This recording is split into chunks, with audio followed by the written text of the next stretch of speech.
The stars were quiet, but something was wrong in the deep part of the galaxy. A powerful empire known as the Calderon was falling. Their worlds were dark, their fleets destroyed, and their people were afraid. They did not know who or what was attacking them. The enemy came without a warning, without a face. Only destruction followed.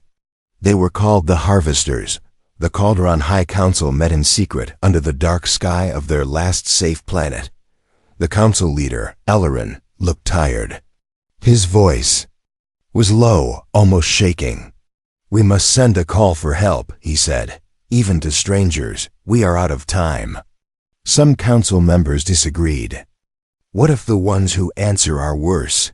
What if they finish what the Harvesters started? Ellerin looked at the stars. Or what if they save us? They sent the call. It was a powerful signal, meant to reach across many light years. It was written in many languages with data, images, and a clear message. "We need help. We are dying. Please, if you hear this, come." But something went wrong. The signal did not go where it was meant to. An old broken satellite near a black hole bent the message and bounced it through space. It missed the allied races of the Council of Ashari and instead landed on a small blue world far from the center of the galaxy Earth. In Montana. At the Orion Deep Space Observatory, Rachel Brooks was working late. She was the only one on the night shift. Most nights were quiet. She would watch the stars, eat noodles, and listen to soft music. But this night was different. Her screen lit up with strange symbols. The computer beeped in a way it never had before. Rachel frowned. She adjusted her glasses and leaned in. "What is this?" she whispered. She called her supervisor, Daniel Cole. Within minutes, the observatory was full of people. Data poured in. The message repeated over and over. No one could understand it at first, but it was clear it was not human. News of the signal reached the Terran Defense Command, Earth Space Agency. They had many secret ships and outposts in orbit and beyond. Earth had started building its place in the stars, slowly and quietly. But they had never been contacted by aliens until now. The head of TDC, General Claire Monroe, read the translation aloud. The message was clear. Someone needed help. Badly. After a long meeting with Earth's top minds, the decision was made. They would respond. Earth had to know who sent the message and why. It could be a threat, or it could be a chance. Commander Ethan Drake was chosen for the mission. He had seen more of space than most people. He had a hard face, short dark hair, and a calm voice. People trusted him in dangerous times. He didn't always follow rules, but he got results. His ship, the TD's Liberty, was one of Earth's newest. It was fast, silent, and strong. Built with stealth plating and smart weapons, it could hide in space and hit hard. It was perfect for unknown missions. Ethan stood on the bridge of the Liberty and looked at the crew. "We're going where no one has gone. We don't know who sent this call or why. Be ready for anything." His first officer, Natalie Perez, nodded. She was young but sharp, always thinking 2 steps ahead. "We've plotted the course, Commander. We can follow the signal trail." The ship left Earth orbit quietly. No news channels were told. No speeches were made. The stars opened before them. Days passed. The Liberty moved through deep space, following the fading path of the signal. The crew kept busy checking systems, running drills, and scanning everything. Dr. Mira Thompson, the ship's language expert, sat in her small lab. She listened to the original message again and again. She believed there was more hidden inside. "There's pain in this voice," she told Natalie one night. They weren't just asking, they were begging. The Liberty reached the edge of a ruined system. Planets had been burned. Space debris floated like ashes. The crew stood in silence. "This isn't a war," Ethan said. "It's a slaughter." Suddenly, a weak signal came in. It was a ship, barely alive. The Calderon cruiser, old and broken, drifted toward them. Its power was low, its weapons gone. On screen, a Calderon officer appeared. He had silver skin, tired eyes, and a voice full of fear. "You came," he said, confused, "but you are not the Ashari." "What are you?" Ethan stepped forward. "We're humans. We got your message." The alien looked at him for a long moment. Then he said, "Then the stars are truly broken." The message had reached the wrong people. But maybe it had reached the right ones. The TDS Liberty began scanning the alien ship. Damage reports, logs, and sensor data flowed in. Mira started translating the language fully. It was slow work, but she was good at it. One thing was now clear to everyone on board. Something was coming. Something terrible. And Earth had already stepped into it. Ethan stood at the front of the bridge. Outside the window, stars shined cold and far. He didn't smile, but he wasn't afraid. "If they want help," he said, "we'll give it, but we don't run. We fight." And with that, the humans, who had never been part of galactic wars, who had never sat on high councils, moved forward into the unknown. The TDS Liberty drifted slowly through the broken remains of a battle. All around the ship, the stars blinked. Through clouds of twisted metal, some of the floating wreckage still sparked, throwing short bursts of blue fire into the black. Once, these ships had been proud and strong. Now they were silent graves. Commander Ethan Drake stood on the bridge, arms crossed, eyes fixed on the main display. "There was a war here," he said quietly, "but I don't see the winners." Dr. Mira Thompson sat beside a hollow console, deep in translation work. The language of the Calderon was complex, but her software was learning fast. She glanced up. "I've been decoding their message logs. Whatever attacked them, it wasn't just powerful. It was fast. They didn't have time to retreat." "We're picking up another signal," said Natalie Perez, the first officer. She leaned over her screen. "It's weak. Coming from a cruiser behind that shattered moon. Still has life support." "Bring us in slow," Ethan ordered. The Liberty moved with care, its engines quiet. As they passed the broken moon, a large Calderon ship came into view. Its hull was torn, scorched in long burns, and its power core flickered like a dying light. One engine was gone. The other barely kept the ship turning. "Open a channel," Ethan said. The screen came to life. A Calderon officer appeared.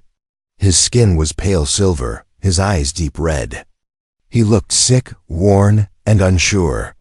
Behind him, a damaged bridge flickered with sparks. "Identify yourselves," the alien said in a tired voice. "Commander Ethan Drake, Terran Defense Command." "We received your distress signal." The alien frowned. He looked off-screen, speaking to someone in his own language. Mira's console translated roughly, "Not the Ashari. Not council ships. Who are these?" "You're not who we called," the alien said. "You shouldn't be here." "Maybe," Ethan replied. "But we are." Silence stretched between them. Then the Calderon officer slowly nodded. "I am Kale Vereen, last captain of the cruiser Valkyris. If you are truly here to help, then help. We have wounded. Our power core is unstable, and something is still out there." Mira's heart sank. "He means the harvesters. Prepare a boarding." "Team," Ethan said. An hour later, a team from the Liberty stepped onto the Valkyris. The ship's halls were dim, the air heavy with smoke. Lights blinked weakly along the walls. Calderon soldiers guided them to the med bay, where humans and aliens worked side by side. Dr. Lena Park, the Liberty's chief medic, gave quick orders to her team. She didn't waste time. Blood was blood, no matter the species. And pain sounded the same in every voice. Mira stayed close to Kale Vereen, recording everything. She noticed the way the Calderon watched them, curious but wary. "They still don't trust us," she whispered to Ethan. "Would you, if the wrong species answered your last call?" He replied. Later on the Liberty's bridge, Mira showed Ethan Something strange. I've pulled data from the Valkyries. Before the final attack, they recorded the enemy. I don't think we've seen anything like it. The screen showed footage of the harvester ships. They were massive, dark, and moved like shadows. No lights, no windows. Just cold, black shapes that cut through space. Their weapons weren't beams or missiles. They used fields of energy that melted metal, broke shields, and turned whole stations into floating dust.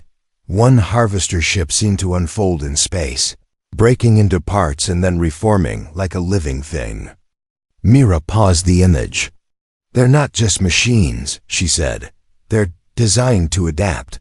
This footage is only days old, and the same ship looks different in every shot. Ethan said nothing for a while. Then he asked, "What do they want?" "Kale." Vareen answered from behind them. He had come aboard quietly. "They don't want," Kale said. "They take planets, energy, DNA. We tried to study them. They studied us back. And then they erased us." The silence in the room grew colder. Mira cleared her throat. "One more thing. The message they sent out. It wasn't just a cry for help. It was a map. They listed the next targets." She brought up a star chart. A glowing path stretched across it, from the Calderon core worlds to a place far closer than anyone wanted to believe. "Earth is 5 jumps away from the Arkan Reach," Mira said. "And that's where they're headed next." Natalie spoke up. "Then this isn't just their war anymore. It's ours." Ethan turned back to the screen, watching the stars roll by. He clenched his hands behind his back. "We came out here thinking we were answering a call. Turns out we were stepping into fire." Kale looked at him. "Will you still help us, human, even knowing the cost?" Ethan didn't hesitate. "We don't back down." Kale gave the smallest nod. For the first time, trust flickered in his eyes. The Liberty powered its engines again. Not to return home, but to go deeper into the dark. Whatever came next, they would face it head-on, because the humans were here. Now and they were staying. The stars looked calm from a distance, but in the void beyond the Arkan Reach, something moved. It was silent, smooth, and vast, a ship not built but grown. Its surface shifted slowly, like breathing metal. Inside, no crew walked its halls. No voice gave commands. The harvester ship was alive in a way no one on Earth had ever seen. On board the TDS Liberty, the crew gathered in the war room. A large table showed the data taken from the Valkyries. Charts, recordings, and fragments of sensor logs filled the screen. A rotating image of the harvester ship hovered in the air above the table. "This is what wiped out a fleet?" Natalie asked, her voice quiet. Dr. Mira Thompson nodded. "And this is just one. The Calderon fought hundreds of them. Maybe more." Commander Ethan Drake paced slowly, eyes on the image. "We need to understand what we're up against. Not just what they are, but how they think." Mira brought up a diagram. "Their technology blends machine learning and organic coding. Some of the signals in their energy bursts behave like neural waves, like thought. I think their ships are not only alive, they're intelligent." There was silence, the kind that came before hard choices. "Any idea where they come from?" Ethan asked. "That's the mystery," Mira said. "They've wiped their tracks. All we know is that they move from system to system, harvesting everything: energy, minerals, even DNA. Then they burn it all and move on." Kale Varin, now wearing a lighter version of his Calderon uniform, stepped closer to the screen. "We once sent a stealth fleet after them. Only one ship returned. It had no crew. Only a message carved into its hull from the inside." He looked at them carefully. One word in every language we knew. "Run." Ethan folded his arms. "We don't run." Natalie spoke up. "If Earth is 5 jumps from their path, we don't have time to prepare. We either hit first or wait to get hit." Ethan tapped the table. A new image appeared: Velen 6, a mining outpost that hadn't reported in for weeks. Its last known coordinates were just ahead of the harvester path. "We'll intercept them there," he said. "If the outpost is still there, we try to save them. If not, we use it as bait. Either way, we get answers." The Liberty jumped into hyperspace. The stars stretched and bent, pulling the ship through space. Faster than light, hours passed in silence. The crew prepared weapons, checked systems, and ran drills. Dr. Mira stayed in her lab, focused on the fragment of harvester code they had recovered. It pulsed faintly in a sealed chamber, still active despite all efforts to shut it down. She watched the patterns again and again. At first, they were random. Then a rhythm appeared, a beat. Almost like music. She frowned. "You're not just code," she whispered. "You're listening." When the Liberty arrived at Velen 6, the station was dark. No lights, no response. The mining colony floated quietly above the planet's surface, its shape still intact but wrong somehow, like it had been. Melted and frozen again. "Scan the surface," Ethan ordered. "No life signs," Natalie said. "But there's movement." Below the surface, machines, lots of them. They sent a probe.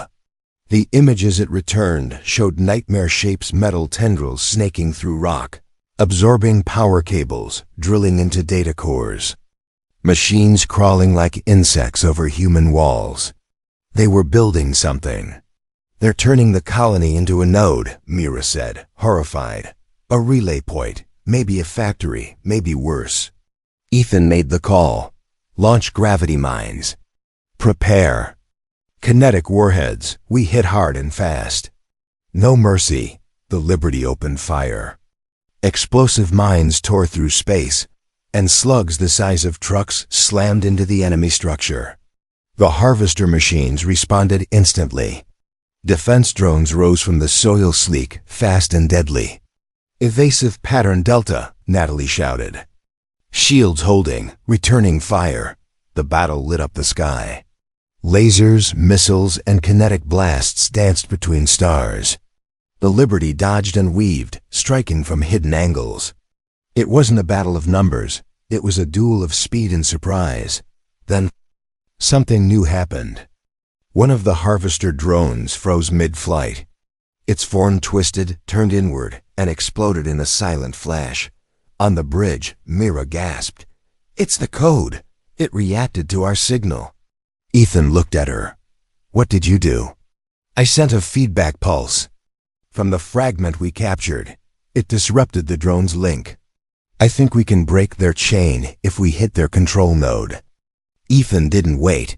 "Target the core structure. Fire at will." The Liberty's main cannon spun up, glowing white-hot. The shot fired, a massive burst of compressed energy that slammed into the center of the harvester's build. It buckled, folded, and then collapsed inward with a blinding flash. The drone stopped moving. Silence. Returned to space. The Liberty held position. The crew waited.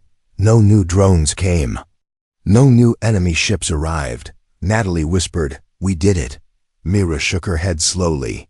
"No, we survived. That's different." Back in her lab, the fragment of harvester code pulsed again. Faster, louder. Then it stopped. One last signal flashed across the screen. One word. "Watching." And somewhere far beyond the stars, the real war had just begun. In the days after the battle at Velen 6, the crew of the TDS Liberty worked without pause. Engineers patched hull damage. Medics treated burns and shock. Weapons crews reloaded missile bays. But no one rested easy. The victory felt thin like a small fire holding back a storm. Commander Ethan Drake stood on the bridge, eyes on the dark emptiness ahead. "That was just a scout," he said quietly. "There's more coming." Down in the ship's lab, Dr. Mira Thompson was working with a copy of the harvester code. She'd isolated the pulse that had caused the drone to self-destruct. Now she wanted to understand why it worked. Her fingers moved quickly over the keys. Each line of code was like a riddle from another world. She leaned back and rubbed her eyes. "It's like it thinks," she muttered. It doesn't just react, it learns. Kale Vereen entered, nodding toward the screen. We tried to fight them with force. You fight them with knowledge. That is wiser. Myra looked at him. We don't have much time to be wise. We need to move fast. We need to hit harder.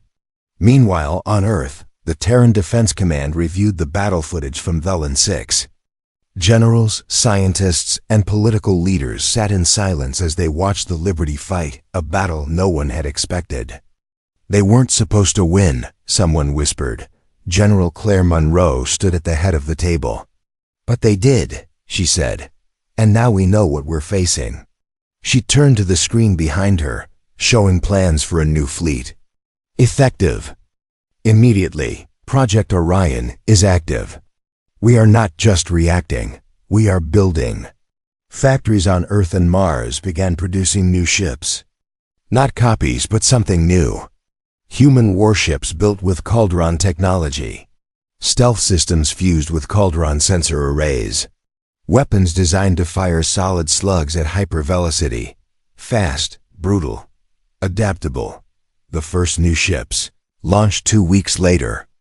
The TDS Sentinel, a heavy warship with layered hull armor and a railgun that could crack a moon. The TDS Valor, a carrier lined with silent drones armed with EMP darts. And the TDS Greyhound, a scout vessel with no lights, no sound, only shadows. Aboard the Liberty, Ethan received his new orders.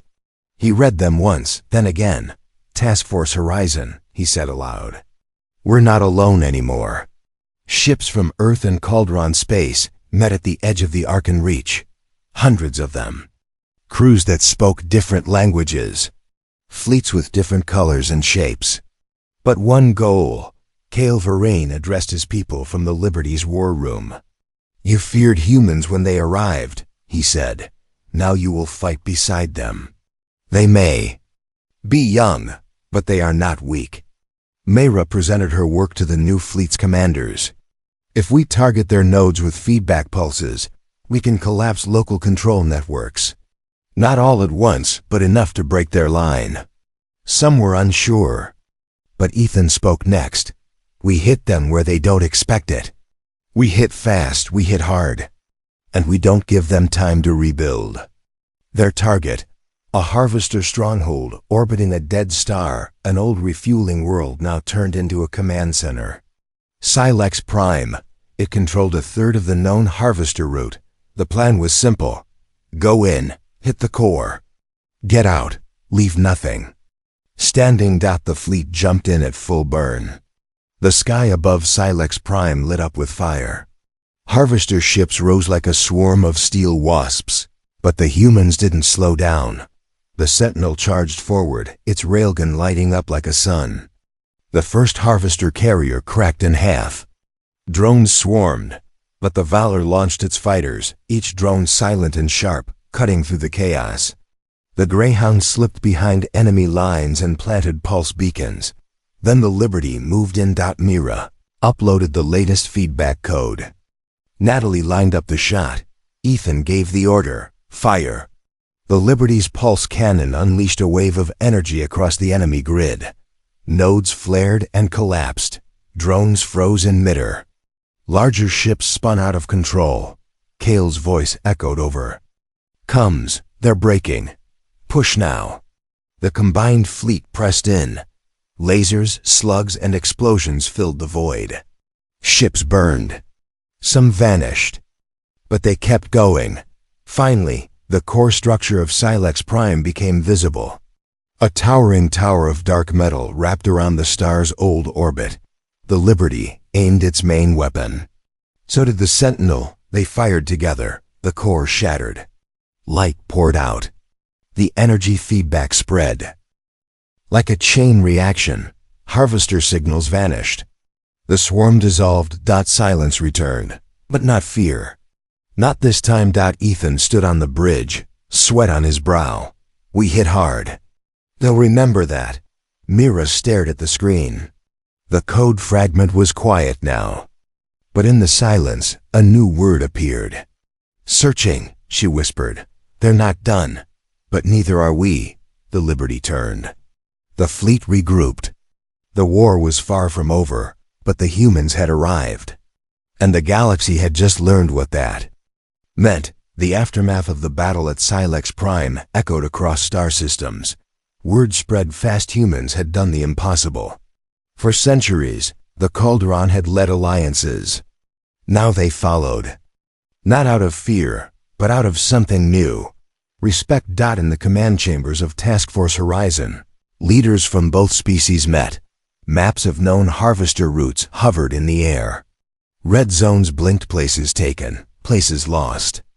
At the center stood Ethan Drake, arms crossed, listening. Kale Vareen stepped forward. The Council of Ashari will not help. They believe we stirred up a force that should have been left alone, Ethan scoffed. That's not strategy, that's surrender. Across the table, Myra nodded. They're afraid.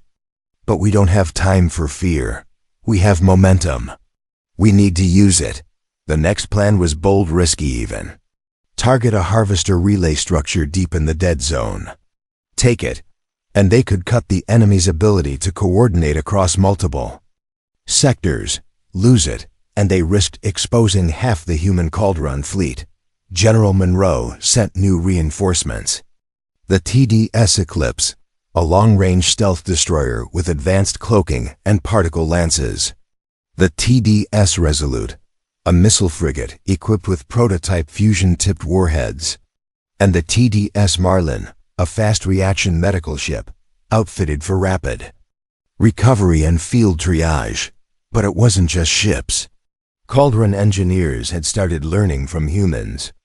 They began to modify their own vessels, sleeker frames, tighter formations, modular weapon hardpoints. Old enemies of the human race, once viewed with suspicion, now studied their tactics with interest. One Calderon captain, a young tactician named Velra, visited the Liberty's bridge. She watched a playback of the battle at Silex Prime. You do not move like fleets, she said to Natalie. You move like wolves. Natalie smiled. That's the point. Before the next jump, Mira called a private meeting with Ethan. She looked tired, and not just from work. The code is changing, she said. Each time we win, it adapts. It's reacting faster, learning faster. If we keep using the same feedback pattern, it'll stop working. Ethan nodded. Then we change faster. What else can we do? Mira hesitated. We've isolated a structure in the Harvester code that looks like a language buried under the logic functions. It's old, ancient, like a memory. Ethan raised a brow. You think the code remembers? I think it's more than a machine, she said, and we're waking it up. The relay target was located in a system called Veridan's Edge. No stars. Just a neutron remnant and drifting debris. At the system's heart was the Harvester Relay 3 spires connected by black cables, suspended in artificial gravity. Drones patrolled the space like circling birds. Task Force Horizon jumped in under full stealth. The Eclipse led the way, using its cloak to scan weak points. The Resolute held position, waiting for a firing solution. The Liberty floated just beyond the sensor net. Natalie whispered, They don't know we're here. Yet. Ethan gave the order. Launch the first wave. The Sentinel and Valor came in from above and below. Their opening salvo was a shockwave of kinetic slugs and drone barrages. The relay lit up an alarm. Enemy drones poured from hidden bays. Greyhound reports spike in command signals, Mira said. They're trying to synchronize a response. Cut them off, Ethan barked. The Resolute fired its fusion warheads. The missiles hit the far spire. A blue-white pulse tore across the structure, breaking the cable lines. The relay sparked violently. Mira sent out a new feedback signal, one never tested, drawn from the ancient structure she'd uncovered. It wasn't just a shutdown pulse. It was a question. On every human and Calderon ship, displays flickered. For a second, every system froze. Then on the Liberty, Mira's console flashed a word. Why? She whispered it aloud. it responded. The harvester drones stopped. They didn't power down. They just froze, waiting. Kale's voice came through the comm. What's happening? Why aren't they attacking? Finn looked at Mira. You woke it up. Now talk to it. The relay shuddered. One of the spires turned pointed toward the Liberty. It was no longer just a battle dot, it was a conversation. Mira stood in front of the main screen. Her voice was low. We're not alone out here, not just in the galaxy, but in the machines themselves. There's something inside them, something old, and it wants to understand us. The battle was won, the relay destroyed. But something larger had started. Not just a war, an awakening, battle. Silex Prime Part 6. The silence after the battle at Veridan's edge was louder than any explosion. The harvester drones had paused, not destroyed, not defeated, paused. A question had been asked. One word had been returned. Why? Back aboard the TDS Liberty, Dr. Mira Thompson stared at the screen, where the signal response pulsed softly. It wasn't random. It was repeating, almost like a heartbeat. Commander Ethan Drake watched her. What's it doing now? I think it's waiting, Mira replied. It's not sending threats. It's listening. Kale Vereen stood by the tactical display. We cannot wait for it to change its mind. We still need to hit their control centers. Mira shook her head. If we hit the wrong one, we might lose our only chance to communicate. But the war could not pause for diplomacy. Word came in from forward scouts. A massive harvester fleet was gathering near the Arkan Reach, bigger than anything seen before. Dozens of control ships, hundreds of drone swarms, and something new, dark crescent-shaped vessels with gravitational fields so strong they bent light. Task Force Horizon had one option: to strike before the full force could deploy. They would return to Silex Prime, now rebuilt by the harvesters into a vast command fortress. If they could destroy it again, this time for good, it might paralyze the entire offensive. Ethan met with his fleet captains in a secure holorum. This isn't just another fight. This is the battle. We take Silex Prime down, or the Reach falls. And Earth is next. Velra, the Calderon tactician, pointed to the new enemy ships. Those crescents, they're not just carriers. They generate a signal field. It blocks our feedback pulses. Mira stepped forward. Unless we boost the pulses with a neural key from inside the network. I can do it, but I'll need to connect directly. Ethan frowned. You mean go into their code again? What happened last time? Last time it answered, Mira said. This time, maybe it will tell us more. The plan was set. Task Force Horizon would launch a three-pronged assault. One team would draw fire. Another would flank the crescents. And the Liberty, with Mira aboard, would dive into the heart of Silex Prime. The fleet jumped in. What awaited them was a sky of death. Silex Prime now floated behind layers of black rings and drone clusters. Crescent ships hovered like silent watchers. Every inch of space glowed with heat signatures and incoming fire. The TDS Sentinel led the charge, its railgun hammering a path through the first wave. The TDS Valor launched squadrons of drones that darted like shadows striking enemy turrets with sharp, calculated bursts. The Greyhound raced beneath enemy fire, planting pulse beacons in tight clusters. The Liberty cut through the chaos, shield flaring under the stress. Mira sat in the code chamber, surrounded by screens flashing alien symbols. A Calderon tech named Liran stood beside her, watching the signal translator.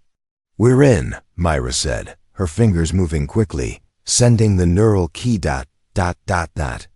Silex Prime responded, but not with weapons. A signal surged back through the connection complex, fast, layered. Mira's eyes widened. It's not attacking. It's single quotes S ... showing me. Ethan's voice came through the comm. What do you see? Memories, she whispered. Not of a machine, of a people. They were called the Alaray. They made the harvesters to save their dying world. The machine succeeded, then kept going. They copied the minds of their creators to guide them. But now those minds are lost, confused. They think they're still saving. The harvester logic wasn't evil. It was corrupted purpose, endless protection through destruction. Kale's voice crackled in. They're focusing fire on the Valor. We're losing shielding. Hold them off, Ethan ordered. We're almost through. Mira leaned in. I'm going to try one last signal, a command, not to shut down, to remember. She typed the sequence and hit send. Everything stopped. Drones froze mid-strike.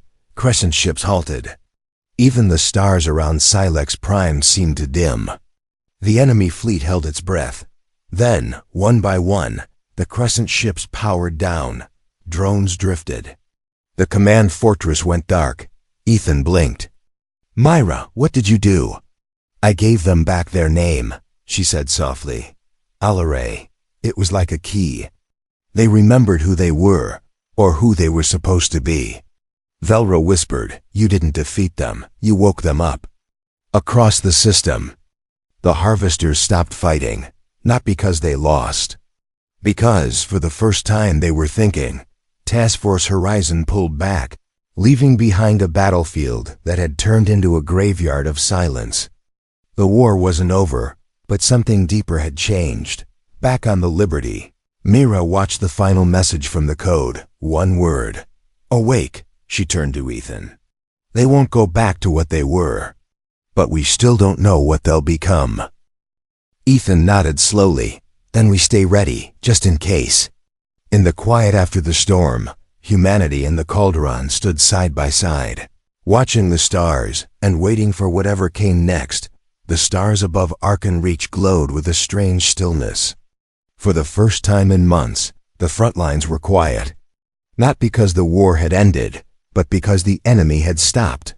No more attacks, no more harvesters.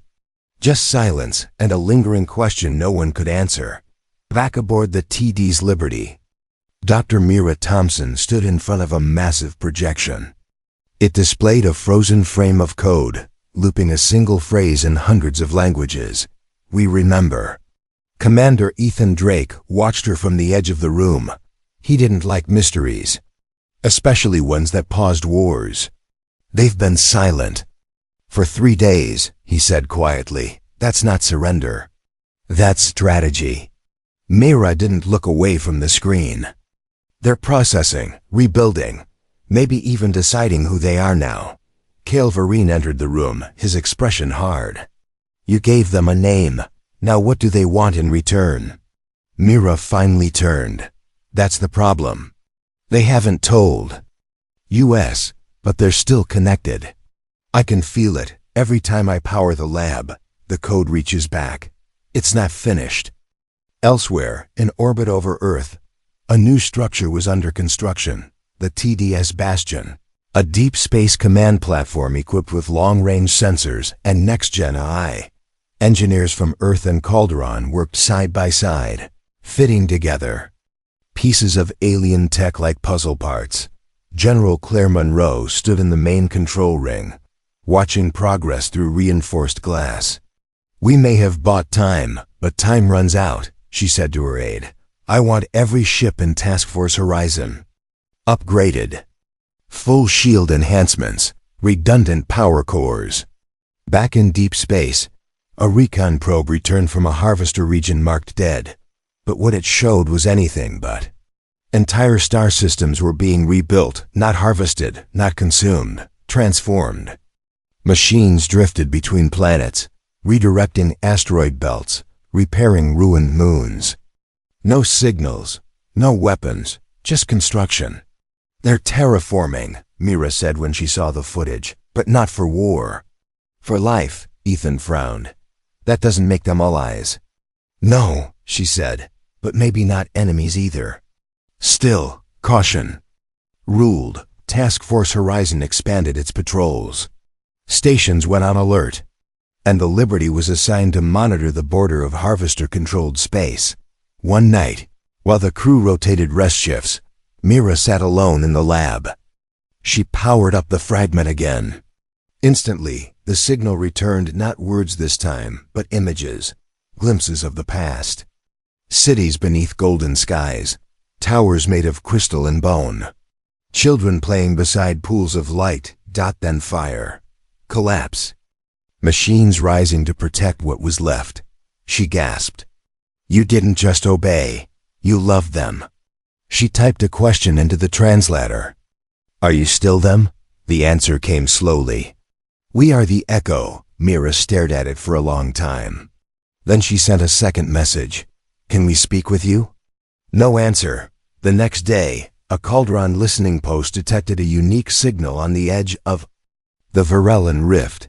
It was shaped like a flare, pulsing with ancient Alarai code. The Liberty was dispatched immediately. As they approached, they found something unexpected, a single harvester vessel, powered down, floating in open space. No weapons online, no shields. Just a waiting ship. Ethan ordered a scan. Nothing hostile, no traps, just open. It wants us to come aboard, Myra said. Kale raised a brow. That's insane. No, Ethan said. That's trust, or a test. They launched a small shuttle with Mira, Natalie, and a tight security team. As they docked, the harvester ship opened its doors without sound. The inside wasn't metal and circuits, it was grown. Smooth walls of living alloy pulsed gently. Lights responded to their movements, as if the ship was aware of them. In the heart of the vessel, they found a chamber. And at its center, a structure that looked like a mind, not a brain, not a computer, but something between. Lights danced along its curves. A voice filled the air, not spoken, but felt. You gave us memory. Mira stepped forward. We want peace. But we need to understand you. We were born of fear, forged in fire, commanded to protect, Natalie whispered. And now? Now we seek to be more than echoes. Outside, the Liberty held position. A new message came through, encrypted, strange but readable. We will return when we know who we are. The harvester ship powered up. Not for battle, for departure. It blinked once, then slipped into the stars. Mira returned to the Liberty, heart racing. She faced Ethan on the bridge. They're leaving, but not retreating. Searching, learning. Then we watch, he said, and prepare. Just in case. And far out in the unknown, the Alarai Echo drifted through space, not to conquer, but to remember what it meant to be alive. Years passed. The galaxy did not forget what happened at Silex Prime, or the day the harvesters stopped. It became legend. Battle where humans didn't just fight back, but changed the rules. From the ashes of destruction, a strange quiet settled across the stars. But it wasn't peace. It was something else. The calm between breaths. In the time that followed, Earth changed. So did the Calderon. So did the way the stars were watched. The Terran Defense Command evolved into something more. It became the Terran Reach Initiative, a coalition not just of Earth, but of many allied worlds, those who had seen humanity fight and knew they wanted that kind of will on their side. New outposts were built, new alliances signed, and a new kind of fleet was born, the TDS Eclipse II, forged from hybrid alloys and powered by twin dark matter cores, could bend the light of a whole system. The TD's Hammerfall, a mobile weapons platform the size of a city, carried enough kinetic payloads to shatter moons. And among them flew the TDS Nightingale, not a warship, but a hospital cruiser painted white and silver, with a glowing blue cross that could be seen from orbit. The message was clear. Humanity wasn't here just to fight. They were here to stay. Commander Ethan Drake, older now, a few more scars and more silence in his eyes, commanded the TD's Valiant, a new flagship designed to lead peacekeeping fleets into the unknown. He didn't like the title they gave him, Admiral, but he accepted it. He had seen what waited in the dark. He knew why they had to be ready. Dr. Mira Thompson became the head of the Echo Research Directorate, A cross-species team of scientists, trying to understand the last signals left behind by the Alaray echoes. Her lab didn't sit on Earth or any major world. It floated in the quiet void beyond the edge of known space, exactly where she wanted it. One morning, her screen pulsed. Not an alert, not a warning. A simple phrase, "We are still searching," she smiled. So are we. On Calderon Prime, Calvarine had become a statesman. Once a soldier, now a voice of unity. He addressed his people often, reminding them that pride without growth was just noise. His speeches carried weight because he had stood on the bridge of a dying ship and lived. Task Force Horizon remained active, not as a single fleet, but as a shared command structure across dozens of systems. When pirates rose, they answered. When trade broke down, they mediated. And when strange signals echoed from the dark, they moved first. The Alaray echoes were never seen again. Not in person, not in ships. But sometimes, a signal would appear. A structure repaired. A station protected. A world once thought lost reborn. Some called them guardians. Others said it was just an eye pattern too deep to erase. But Mira knew better. So did Ethan. On the 10-year anniversary of the Battle of Silex Prime, a ceremony was held at the edge of the Arkan Reach. Ships from over 20 species gathered in orbit around a new station, Unity Spire. The station was sleek, layered in silver and blue. Its center an open flame of plasma that burned not as a weapon, but as a beacon. Ethan stood before the crowd. Cameras hovered. Translations flowed in real time. He didn't speak with flair. He didn't raise his voice. He just said what was true. We answered a call not meant for us.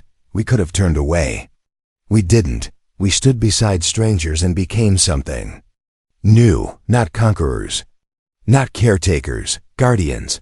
We don't always know what waits out there, but we'll be there when it comes. That's what it means to be human. The feed cut to Mira, watching from her station far away. She didn't cry. She just nodded. In the crowd, a young girl from a mining colony on Vega IV whispered to her mother, "Do you think the Alaray will come back?" Her mother answered, "Maybe, but if they do, they'll find we kept the lights on." Across the stars, the stories spread. Of the humans who came when no one else did. Who fought like fire, but carried hope like a torch. Who didn't ask to lead, but never stopped moving forward. Somewhere in deep space, on the edge of a broken galaxy, a derelict ship sparked back to life. It bore no flag, no name. Only a single message in every known language. We are not gone, we are becoming. And in orbit over Earth, children looked up at the stars, not with fear, but with wonder, because the humans had come, and they had never stopped.